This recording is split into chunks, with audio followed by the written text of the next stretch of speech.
Comment l'Église comprend-elle la famille? Elle comprend la famille à partir de la création, de ce que Dieu a voulu naturellement.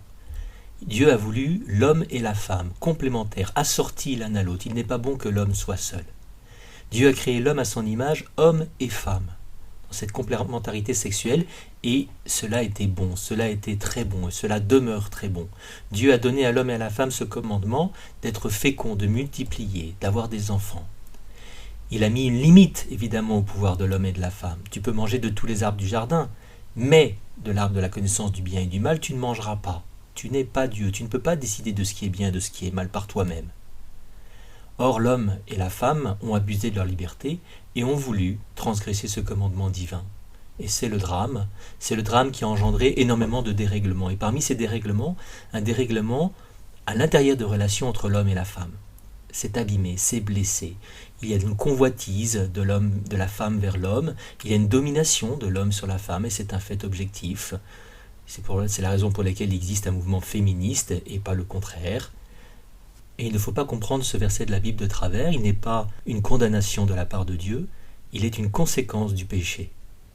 Cette convoitise et cette domination de l'un sur l'autre est un mal, si bien qu'évidemment il va falloir essayer d'aller contre ce mal, de le réparer. En attendant, la conséquence du péché des origines, c'est que l'homme et la femme sont coupés de l'intimité de Dieu. Dans la Bible, il nous est dit qu'ils sont chassés du jardin d'Éden. La relation la plus fondamentale, c'est la relation de l'homme avec son Créateur, avec Dieu, et celle-ci est blessée. Et c'est cette blessure qui engendre toutes les autres. Alors la bonne nouvelle du salut pour nous chrétiens, eh bien c'est précisément que cette relation entre Dieu et l'humanité est restaurée, renouvelée, réparée. C'est ce qui s'opère avec Jésus, Christ, Dieu qui vient sur la terre, qui se fait homme, et qui s'unit ainsi à l'humanité entière. Et il nous propose à tous de participer librement à cette relation d'amour nouvelle, cette nouvelle alliance dans le Christ. On y pénètre par le baptême qui nous donne l'esprit du Christ, son esprit. Et si nous vivons dans une attitude de réception de cet esprit, si nous continuons à vivre ainsi, l'esprit de Jésus-Christ, alors nous sommes comme une créature nouvelle, transformée. Le monde ancien s'en est allé, nous dit saint Paul, un monde nouveau est déjà né, en nous, pour nous. Considérez que vous êtes morts au péché, dit encore saint Paul, et vivons à Dieu dans le Christ Jésus. Que le péché ne règne donc plus dans vos corps mortels, de manière à vous plier à ses convoitises. Car si cette vie nouvelle est offerte, il nous revient encore de la recevoir et de la recevoir encore, toujours après jour, à chaque instant de notre vie. En d'autres termes, de rester unis au Christ. Mais rien ne pourra jamais rompre cette alliance, parce que c'est Dieu qui la scelle. Certes, nous restons libres d'y répondre ou de ne pas y répondre, mais si nous sommes infidèles, nous dit saint Paul, lui restera fidèle. Il ne peut pas se renier lui-même. Si bien que cette alliance, dans le baptême, ne peut jamais être rompue. Elle a la force de Dieu. Or, nous ne sommes pas seuls dans cette alliance. Nous sommes plusieurs à être entrés dans cette relation avec Dieu dans le Christ. Et du coup, les relations que nous avons entre nous, entre tous ceux qui vivent la même chose, sont également transformées. L'alliance que Dieu fait avec chacun des baptisés par son Esprit Saint unit aussi les baptisés entre eux, et c'est ce qu'on appelle l'Église.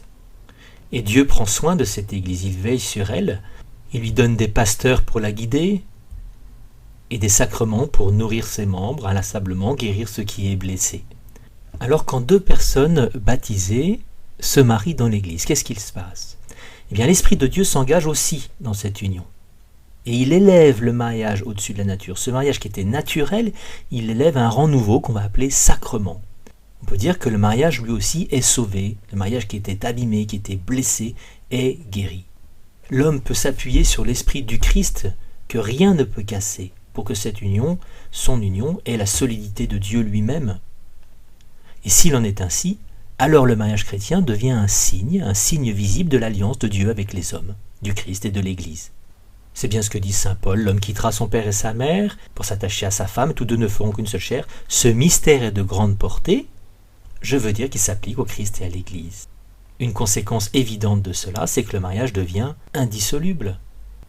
Pour la même raison que pour le baptême, encore une fois, si nous sommes infidèles, lui, il restera fidèle, il ne peut pas se renier lui-même. Bref, le mariage est guéri, et ça, c'est la bonne nouvelle de l'Évangile. Voilà pourquoi Jésus, quand on l'interroge sur le mariage, sur le divorce, est-il permis de répudier sa femme pour n'importe quel motif, répondra que ce que Dieu a uni, l'homme ne doit pas le séparer. S'il avait pu y avoir dans la loi juive une possibilité de divorce, c'était pour limiter les excès des hommes, en régulant précisément ces séparations. Et Jésus nous dit bien que tous ne peuvent pas comprendre ce langage, mais ceux-là seuls à qui cela est donné. Tous ne sont pas prêts, tous ne sont pas préparés à vivre de la vie chrétienne, qui est l'aboutissement d'un chemin, qui est la pleine restauration de la vie humaine telle que Dieu l'a voulu, mais que Dieu n'a pu proposer aux hommes qu'après seulement pas loin de 2000 ans d'histoire de judaïsme. Bref, cette nouveauté chrétienne, cette nouveauté conjugale du mariage chrétien n'est pas magique. On peut très bien être baptisé et ne pas vivre du tout de son baptême. De la même manière, on peut être marié et ne pas vivre du tout du sacrement du mariage. L'Église met en avant un certain nombre de conditions pour qu'un mariage soit réellement un mariage. Elle dit qu'il faut que les époux s'engagent librement à l'indissolubilité, de manière permanente, à la fidélité, ouverts à la vie. Mais toutes ces conditions, au fond, sont très naturelles et n'ont rien de spécifiquement chrétienne. Pour qu'un mariage devienne vraiment un mariage chrétien, il est clair qu'il faut qu'il y ait la foi. Car sans la foi, comment Dieu pourrait-il agir au cœur du couple? Comment pourrait-il continuer à agir au cœur du couple tout au long de ces années de vie conjugale, puisqu'il respecte notre liberté? Alors se pose évidemment une question pour tous ceux qui voudraient se marier à l'Église sans avoir la foi, ou sans avoir réellement la foi, ou sans avoir une foi solide. Dieu peut-il garantir la solidité d'une union conjugale s'il n'est pas invité au cœur de cette histoire conjugale?